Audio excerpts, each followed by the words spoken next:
Adolf ஹிட்லரின் இரத்த மாதிரியில் மேற்கொள்ளப்பட்ட DNA சோதனைகளின் அடிப்படையில் நாஜி தலைவருக்கு கால்மன் நோய்க்குறி என்ற அரிய மரபணு கோளாறு இருந்திருக்க வாய்ப்புள்ளது என ஆராய்ச்சியாளர்கள் மற்றும் ஆவணப்பட தயாரிப்பாளர்கள் தெரிவிக்கின்றனர். இந்த ஆய்வு முடிவுகள் சர்வதேச அளவில் விவாத பொருளாகியுள்ளன. இதுகுறித்து விரிவாக பார்க்கலாம். அடால்ஃப் ஹிட்லர் பற்றிய ஒரு புதிய ஆவணப்படம் எடுக்கப்பட்டுள்ளது. இந்த படத்திற்காக எடுக்கப்பட்ட ஆராய்ச்சியில் ஹிட்லரின் DNA ரகசியம் குறித்த தகவல்கள் இடம்பெற்றுள்ளன. அதில் அவருக்கு கால்மன் நோய்குறி என்ற அரிய மரபணு கோளாறு இருந்திருக்க வாய்ப்புள்ளது என ஆராய்ச்சியாளர்கள் மற்றும் ஆவணப்பட தயாரிப்பாளர்கள் தெரிவிக்கின்றனர்.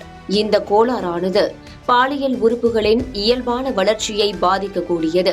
அது மட்டுமல்லாமல் இந்த வகையான கோளாறுகள் பருவமடைதல் செயல்முறையை தடுக்கவோ அல்லது தாமதப்படுத்தவோ கூடிய மரபணு கோளாறு ஆகும். இந்த நோய்க்குறியின் அறிகுறிகளில் ஒன்று விதைப்பை இறங்காமல் இருப்பது மற்றும் சிறிய அளவிலான ஆணுறுப்பு ஆகும்.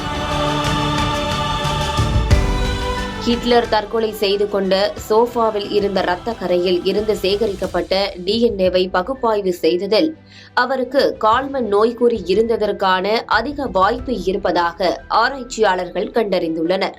2015 கண்டறியப்பட்ட 1923 ஆண்டை சேர்ந்த மருத்துவ அறிக்கை ஒன்று ஹிட்லருக்கு ஒரு விதைப்பை மட்டுமே இருந்திருக்கலாம் என்று குறிப்பிட்டது.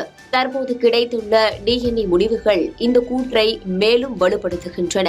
இந்த DNA பகுப்பாய்வானது ஹிட்லருக்கு யூத வம்சாவளி இருந்திருக்கலாம் என்று நீண்ட காலமாக பரவி வந்த வதந்தியையும் நிராகரிப்பதாக ஆராய்ச்சியாளர்கள் கூறியுள்ளனர். இந்த முக்கியமான ஆய்வின் முடிவுகள் அனைத்தும் Hitler's DNA blueprint of a dictator என்ற புதிய ஆவணப்படத்தில் இடம்பெறவுள்ளன. ஹிட்லரின் இந்த கோளாறுகள் அவரது கொடூரமான இனவெறி கொள்கைகளையோ அல்லது உலக போர் குற்றங்களையோ ஒருபோதும் நியாயப்படுத்தவோ அல்லது விளக்கவோ முடியாது என்று ஆய்வுக்குழுவினர் திட்டவட்டமாக தெரிவித்துள்ளனர்.